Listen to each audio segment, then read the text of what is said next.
conservation of mass and law of proportion. That is, according to Dalton's atomic theory, the scientists have given or postulated some statements regarding these two laws. That is, the first statement is any element or any compound or any mixture, let you take anything, the smallest particle according to Dalton's atomic theory is atom. And atom is indivisible and indestructible according to Dalton. And he says that all matter is made up of very small particles known as atom. And at the same time, atom cannot be created and nor be destroyed. According to the mass, he has concluded this statement, law of conservation of mass. He has used this law and he has stated that atom is neither created and nor destroyed.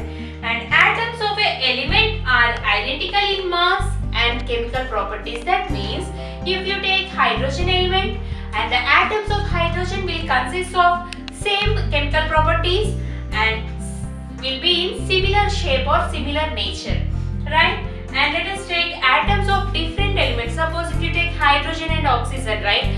The hydrogen atoms will be differ in shape and in size and in chemical properties while compared to the oxygen element atoms. Okay, this is the fourth statement he has said. And let us see the fifth one, that is atoms combine in small ratio to compounds. That means atoms together will form or will combine, that is two atoms, or suppose let us take hydrogen and oxygen, right? Hydrogen atoms and oxygen atoms of two different elements, that is hydrogen element and oxygen element. When these two elements are combined, the atoms of these two elements are combined, then they result in the formation of a compound, that is hydrogen H2O, that is water compound, right? Now see, that is what he says means that is in small ratio these elements will be combined in order to form the compounds. And he says that is relative no or kinds of atoms are constant in an element. That is, there is no relation or there is no kind of atoms that is constant in an element. That means what he is saying is that atoms are not constant. That means if you take some ratio, it consists of some atoms, right? If you take, it is differed by the mass or weight or the volume of the content what you take of a particular element, right? These are the 5 or 6 postulates he has concluded or he has said regarding the laws, that is using the conservation of mass and conservation of proportions of laws. And by this, actually these Dalton's atomic theory are the assumptions and it's not proofs, and there is no proof for these statements. And later on some scientists have done more investigations and they have found out that Dalton's theory has been failed because of some failures or some drawbacks, that is atom is divisible. We will be seeing in further class, that is about regarding the structure of the atom. You can see clearly about the failures of Dalton's atomic theory, right? Let us see what is an atom, and let us give a good example, that is take suppose a hill or a big huge mountain like Mount Everest, and see, try to understand what the Mount Everest had been made, with what particles or with what matter or with what substance that Mount Everest has been made up. You can see each and every small particle of sand or mud or anything small sand particles together when they are clouded, means when they are combined and when they are gathered and they form a big hill or big mountains. But the smallest minute particle of a mountain is a sand particle, right? And at the same time, that sand particle is known as the building block of the mountain.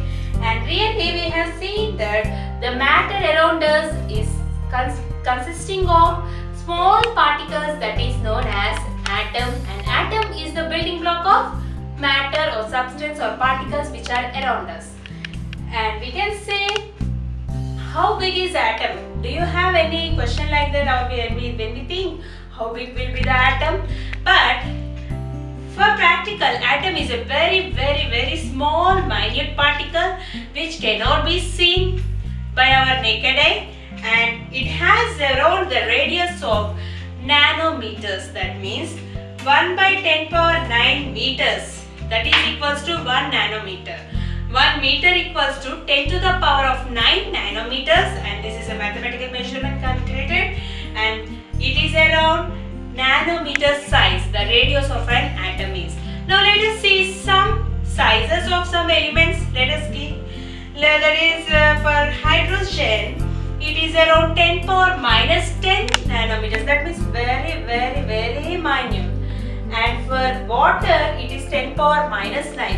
And for hemoglobin, that is the blood, what we are containing, or any animals which contains the blood consists of a hemoglobin particle, and this is due to why our blood will be in red color, that is due to red pigmentation, that is hemoglobin, and that is of 10 power minus 8.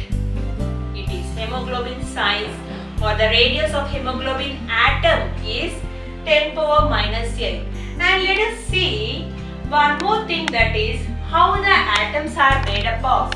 That is, according to great scientists or previous scientists, that atom is not divisible, right? But while coming to modern day scientists, they have given a different symbols for different elements. Let us see all the symbols for some elements.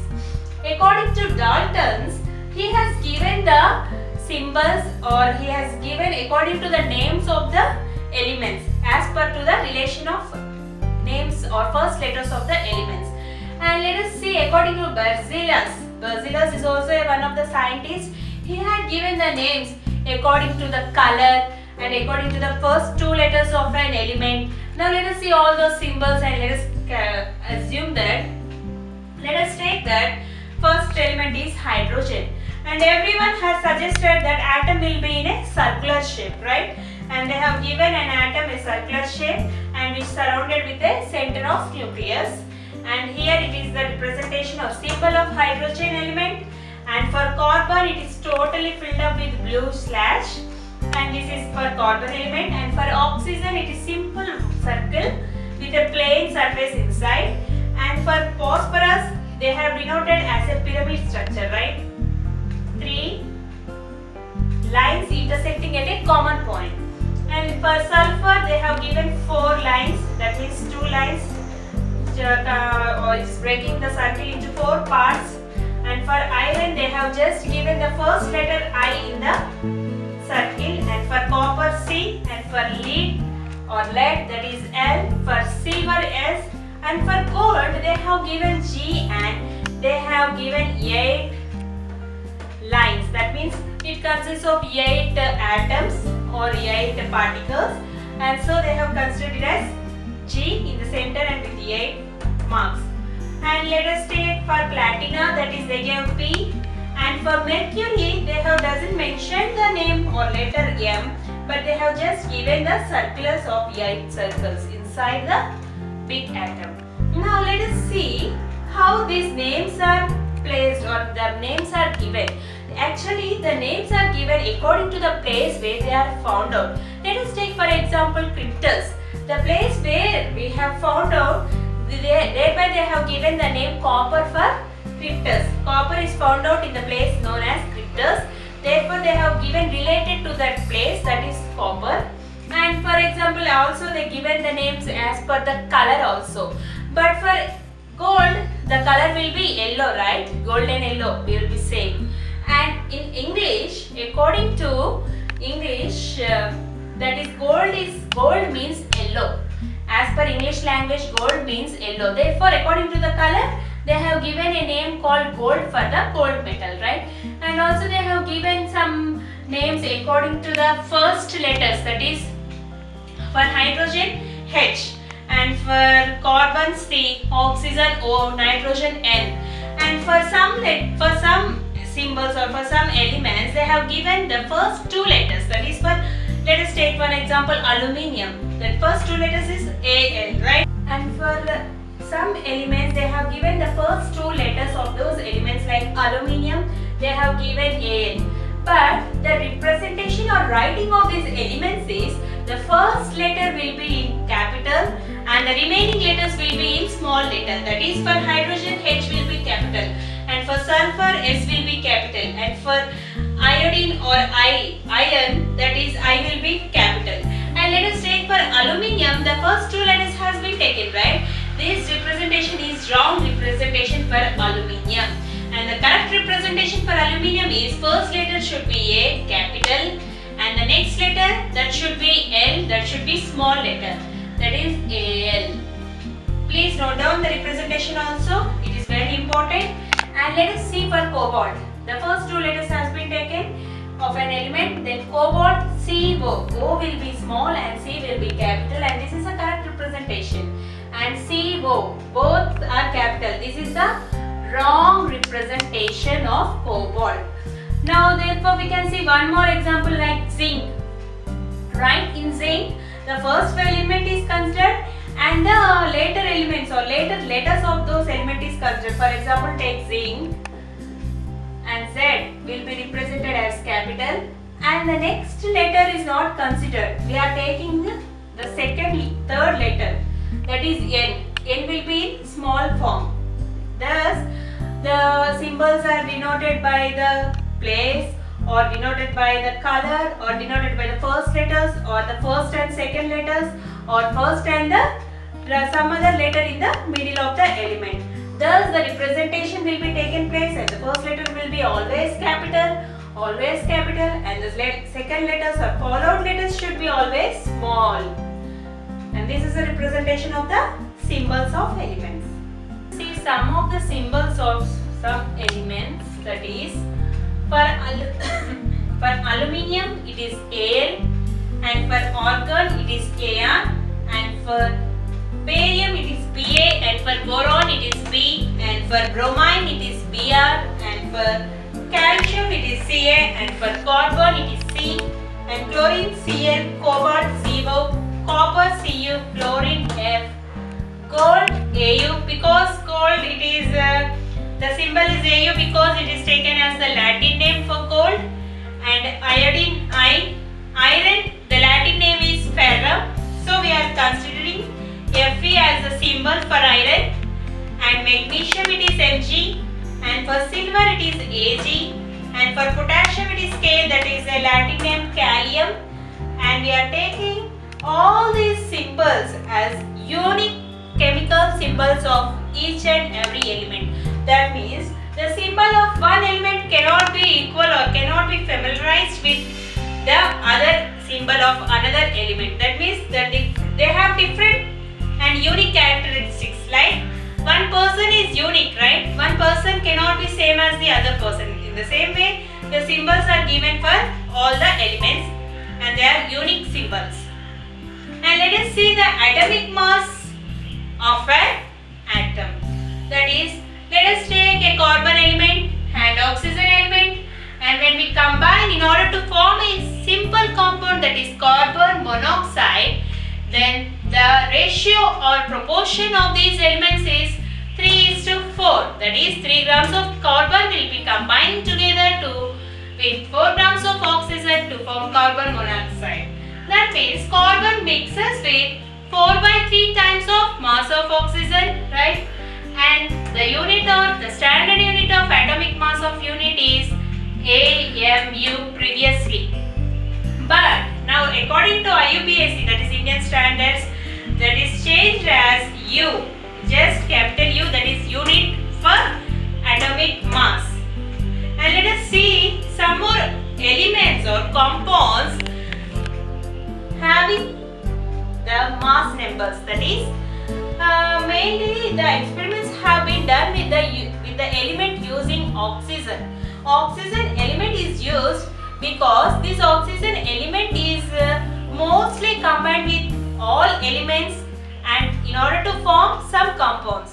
Therefore, means that the basic element taken in order to find out the atomic mass of elements is oxygen, and by taking the oxygen they have calculated the atomic mass for different elements, and the atomic mass is almost a whole number for all the elements, and the atomic thus the atoms exist. That means is the atom can independently exist or survive?